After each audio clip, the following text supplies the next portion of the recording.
The Super Mario Bros. Movie is one film that most can agree was a huge success against all odds. I mean, the fact that they had the people who worked on the video games serve as consultants did help, but video game movies still don't have the best track record overall. And there's also the fact that the movie was released by Illumination, whose output is known to be pretty hit or miss in nature. Now, I already went into most of the reasons why the Mario movie works so well in another video, which you can find a link in the description to, but today I'd like to focus on a more subtle reason for why the movie is such a good adaptation of the classic video games. And needless to say, there will be spoilers ahead, so in case you haven't seen the movie yet but plan to, you probably shouldn't proceed with this video.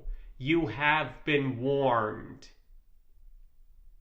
Alright, so as I got into in the aforementioned video, one of the biggest strengths of the Mario movie is in how faithfully it recreates many aspects of the video games. And this even extends to the story as well, as the plot follows a very basic storytelling structure, very much like the games. And it may actually be that, more than anything else, that saved the movie from falling into the same pitfalls that most bad video game adaptations do. Simplicity.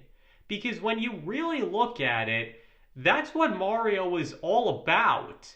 In most of the classic video games, the plot is very simple in nature, only used as an excuse for the player to be able to play as Mario and have obstacles to overcome. Most of the time, the plot amounts to Bowser kidnapping Princess Peach, or occasionally some mysterious artifact, and Mario having to travel to his kingdom to stop him and get whatever he stole back. In fact, that simple style of storytelling has become so well known that some of the more modern games have even taken to referencing just how common an occurrence it is for Bowser to kidnap Princess Peach. Now, obviously, not all Mario games can be accused of being very light on plot, as there are many of them, particularly the RPGs, that actually have pretty complex and intricate stories. So there are most definitely Mario games that don't just start and end with Bowser either kidnapping Princess Peach or some other important thing.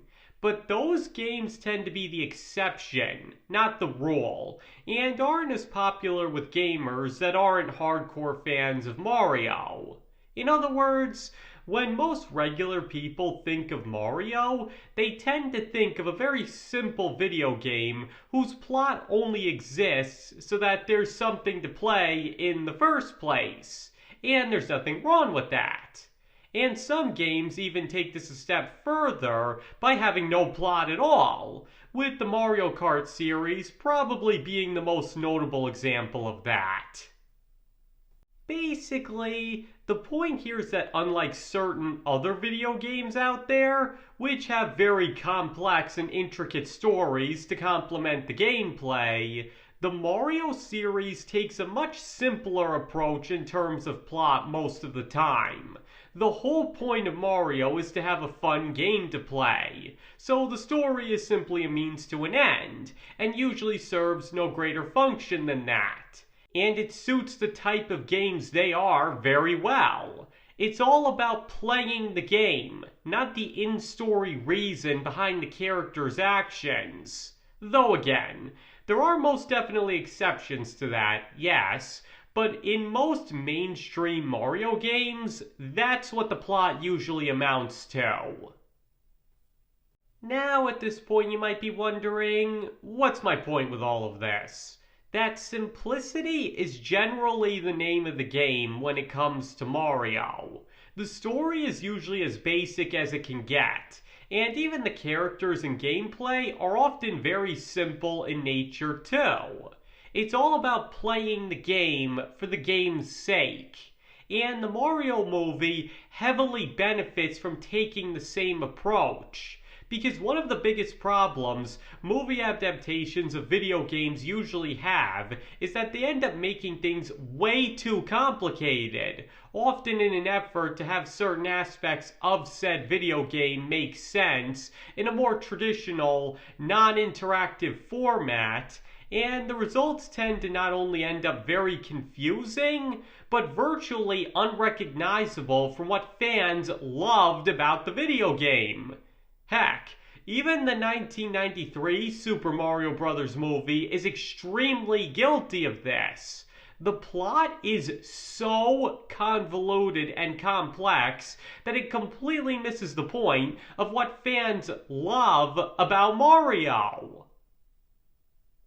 With the Super Mario Bros. Movie, however, the writers instead embrace the more simplistic approach of the video games, and that proves to be a very good thing.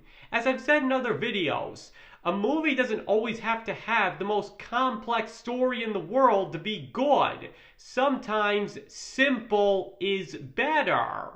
Like, it doesn't dwell on such details as why the warp pipe is in Brooklyn, how the superpowers work and why one loses them if they get hurt, the history of the war between Bowser and the Mushroom Kingdom, or various other elements that it gets from the video games. Instead, explanations are strictly on a need-to-know basis, allowing everything to flow a lot smoother, and most importantly, actually capture the fun feeling that the video games do.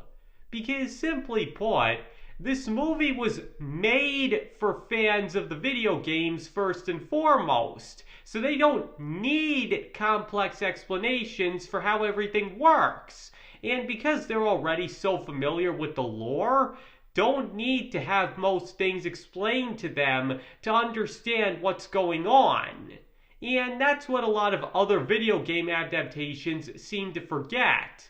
Most of the audience already knows everything going in, so if it's a faithful adaptation, half the movie doesn't need to be exposition. But this also extends to the plot as well, which basically amounts to Mario and Luigi becoming separated after accidentally arriving in the Mushroom Kingdom and getting swept up in Bowser's plot to take over and finally have Princess Peach for himself. And honestly, if there was ever a movie plot that just screamed Mario, that would be it. And in the same vein, the writers also don't overdo the characters either. Because no, what's done with them isn't exactly the pinnacle of character writing, but it's not supposed to be. As I pointed out before, the video games tend to be very light on the characters, to the point that some don't even have much of a personality at all. With Mario, it's really all about the journey, and the movie smartly embraces that, while doing just enough to make it feel as if the characters are actually gaining something from the experience. And the results did indeed please most fans of Mario, because it struck the delicate balance of making it feel like the characters learned something, while also not having that be the main focus.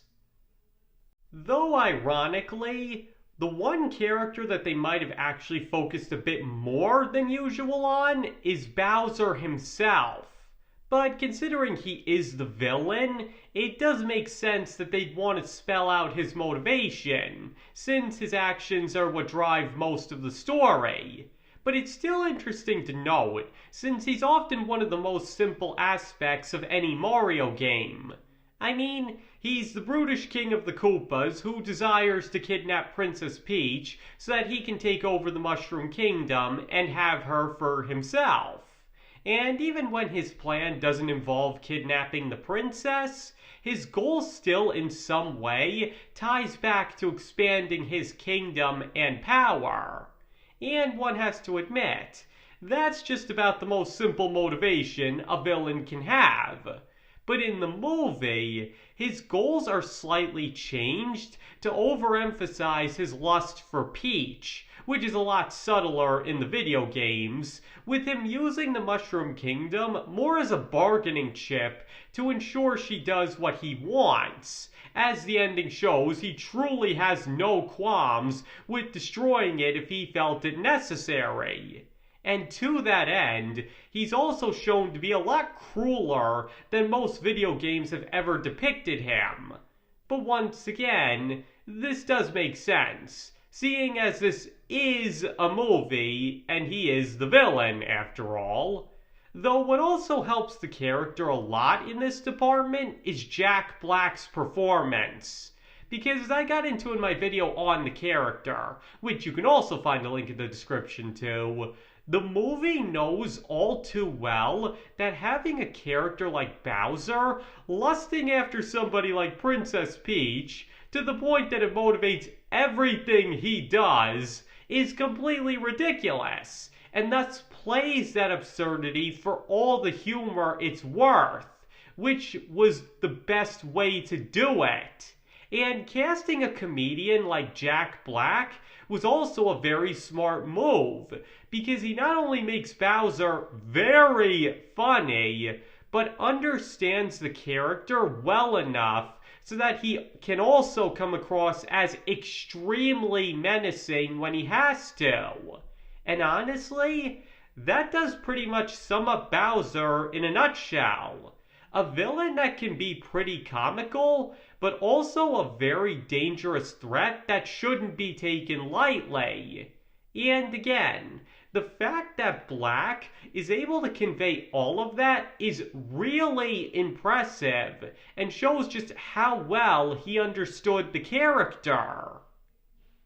So to put it all simply, the Mario movie's very simple approach to telling its story was not only a very smart move, but may have also been what saved the film from falling into many of the traps that other video game movies do.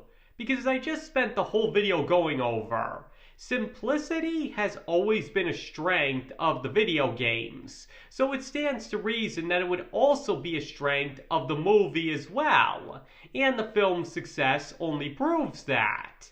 And as I noted before, because the target audience were already fans of the franchise and well acquainted with the lore anyway, the plot didn't need to be a complex one or justify how certain logistics regarding the video games worked. And they actually took advantage of that to make the movie better. Because in the end, Mario is all about having fun, and by taking a simplistic approach to telling its story, the movie actually managed to capture what everybody loved about the video games, rather than become a complex, pale imitation of them that left nobody satisfied.